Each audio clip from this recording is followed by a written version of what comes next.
Hello students, आप सभी का स्वागत है हमारी क्लास 1 में। तो यहाँ पे देखिए हमारा जो टॉपिक है वो है क्लास 12 का टॉपिक है शून्य कोटि के अभिक्रिया। लेकिन ये जो है फर्स्ट ईयर में भी है, बेसिक फर्स्ट ईयर वाले स्टूडेंट के में भी आपको ये देखने को मिलेगा।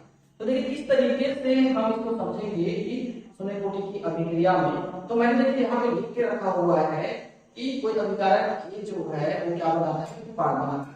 ठीक है, t इक्वल टू 0 समय अभिकारक की सांद्रता a है, तो उत्पाद की सांद्रता क्या होगी, 0 होगी, क्योंकि t इक्वल टू 0 समय यानी कि अभिक्रिया शुरू नहीं हुआ है।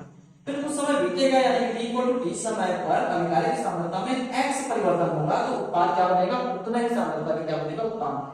ठीक है, तो यहाँ पे देखिए मैं नियम लगा दूंगा, दर नियम से अभिक्रिया की दर समानुपाती होता है अभिकारक की कोटि। तो शून्य कोटि की अभिक्रिया में अभिक्रिया की दर अभिकारक की सांद्रता के शून्य घात के समानुपाती होता है, यही इसका परिभाषा में है। ठीक है, तो मैंने देखिए यहाँ पे लिखा हुआ है अभिक्रिया की दर को dx/dt लिखते हैं दर नियम से, अभिकारक a - x यहाँ पे लिखा हुआ है, कोटि क्या है, 0। अब मैं क्या करूंगा, समानुपाती को हटाऊंगा, dx/dt समानुपाती हटाने के बाद एक निकाल लगाएंगे k और a - x की घात 0, क्योंकि ये 1 होता है तो हमको देखिए dx/dt इक्वल टू k मिल जाएगा, 1 हटा देंगे, dt का डिफरेंस गुणा करा देंगे तो dx equal to k dt हमको मिल जाएगा। दोनों पक्षों में क्या कर देंगे, समाकलन कर देंगे। तो मैं लिखूंगा दोनों पक्षों में समाकलन करने पर, तो समाकलन करूंगा तो चिन्ह लगा देंगे हम ऐसे, है ना, k तो निकाल के बाहर रखेंगे dt। अब ये जो है समाकलन का प्रथम सूत्र है, जब समाकलन आप पढ़ना चालू करेंगे तो प्रथम सूत्र है। ठीक है, तो ये हो जाएगा x, ये हो जाएगा आपका k और dt का हो जाएगा t, और एक निकाल होगा मैं i और इसको मान लूंगा क्या, समीकरण 1। तो i0 क्या है, i0 एक कांस्टेंट टर्म है जिसका वैल्यू हमको निकालना है, तो इसको हम लेके चलेंगे, यहां पे बता देंगे हम लोग, जहां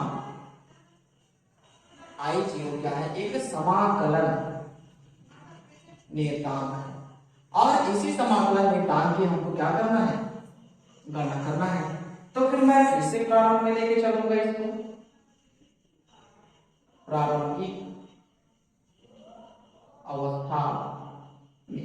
ठीक है, प्रारंभिक अवस्था में क्या था, देखिए हमारा x क्या था, 0 था, और t भी क्या था, 0 था, क्योंकि अभी शुरू ही नहीं हुआ है तो अभिकारक की सांद्रता में कोई परिवर्तन नहीं होगा।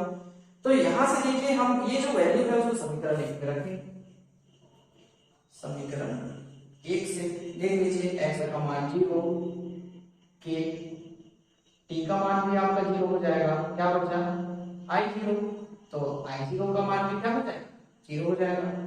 तो यहाँ पे लिख देंगे समीकरण 1 में i0 का मान रखने पर, ठीक है, i0 का मान मैं क्या कर देता हूँ, समीकरण 1 में रख देता हूँ, तो समीकरण 1 इस तरीके से है। ठीक है ना, i0 0 हो जाएगा, तो हमको मिलेगा x इक्वल टू k, है ना, t का दिया पूरा करा होगा तो t बराबर मिल जाएगा x बटे में। तो इस तरीके से हमको मिल जाएगा क्या, शून्य कोटि की अभिक्रिया के लिए वेग स्थिरांक। अब मैं आगे बढ़ूंगा किसमें, अर्ध आयु काल के।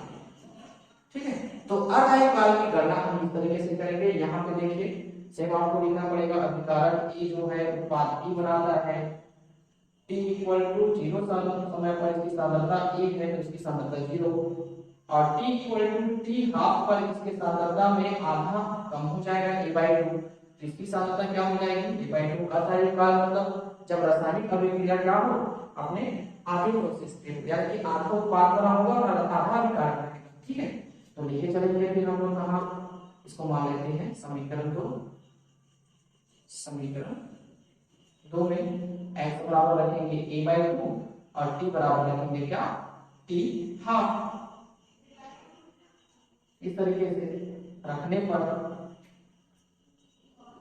ये रखने पर हो जाएगा, रख दीजिए k इक्वल टू a/2 और t इक्वल टू क्या रखेंगे, t हाफ। इसको इधर लेके जाओ तो k बराबर क्या हो जाएगा, a बटे 2 t हाफ। k को आपको यहाँ लाना है और t को यहाँ लेके जाना है, क्योंकि आपको t हाफ का वैल्यू चाहिए, है ना, तो 1 बटे 2 के, और ये हो जाएगा शून्य कोटि की अभिक्रिया के लिए अर्ध आयु काल का क्वेश्चन, मतलब इस तीसरा अर्धविभाग का गणित मान के चलो, ठीक है।